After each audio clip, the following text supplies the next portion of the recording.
My day-to-day changes a lot. It can be very, very fun and very, very busy. It can include a lot of updating and a lot of meetings, but in terms of like a really typical promotions kind of team day, can really start early in the morning. A lot of promotions people are early risers despite the fact that we're out a lot.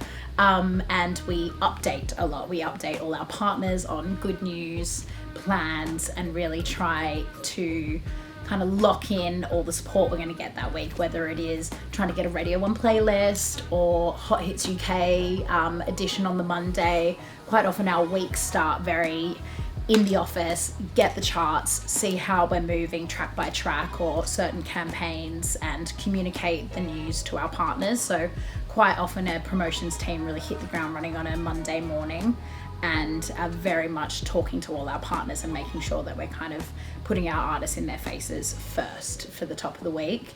And then from there, there's a lot of any job has a lot of meetings, right? But with lots of planning meetings, our team very much is in the kind of initial stages of every artist campaign, every single, every album.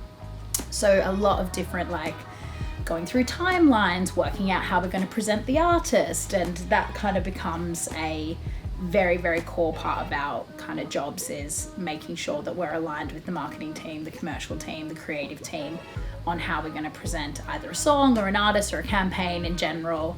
So we're very much in all those conversations. And then really fun parts of our day is we spend a lot of time with the artists.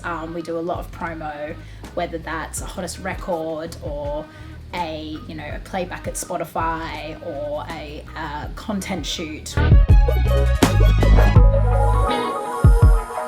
It can really vary, and that's why it's so fun. Our team looks after everything from radio, podcasts, TV, but then everything to do with streaming, pitching, and artist proposition with our partners. So it varies a lot. So it can be a lot of get the data, make sure that's communicated, talk to the teams, and then do the fun part and be with the artist and out there in the world and getting those amazing interviews and content moments.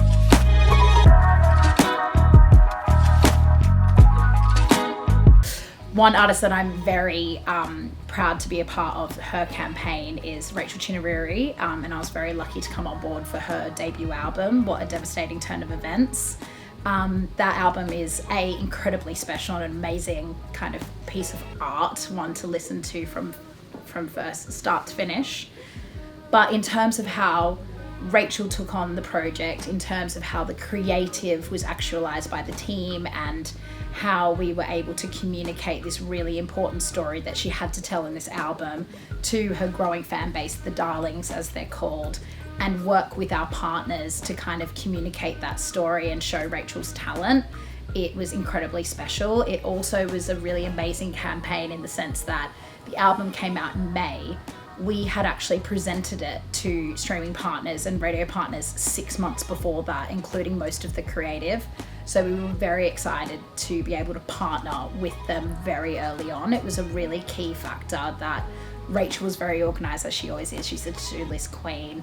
Our creative was gorgeous and able to be shown to be a part of that story, and that we could get across all the important messages really early on and lock in really tentpole moments, which included Spotify Radar campaign, which was 18 months of complete support from Spotify for Rachel. She was prioritized as a developing artist for them in the UK and then out towards the globe. And we did a really special shoot at the Brit School where she went and met all the students and she performed for them and really told her origin story. That was such a special experience, and to be able to be with her through that, I think, was amazing, and it continues kind of into album 2, being able to tell her amazing story, and her music and her creative and everything is a huge highlight for me.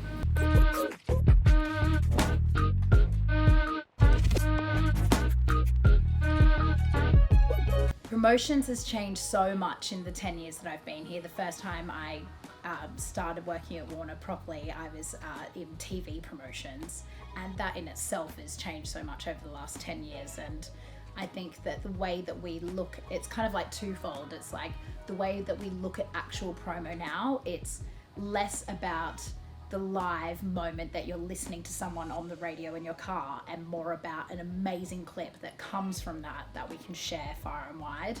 So essentially promo is content now, and it's making sure that it's consistent and fun and completely reflective of the artist, and really maximizing on anything special that comes through. And then in terms of the way that promo even works in itself, it was very much like linear, like TV, radio, press, where now it's obviously including podcasts and media and everything in between, but then it is like working with Spotify, YouTube, Apple, Amazon to do these really special moments with artists that would have been more of a commercial role back in the day, when now it's about how we can communicate the plans, the proposition, and make sure we can do really fun and amazing moments to kind of make sure that we can cut through the noise with our partners and prioritize them with all the content that they are now producing as well.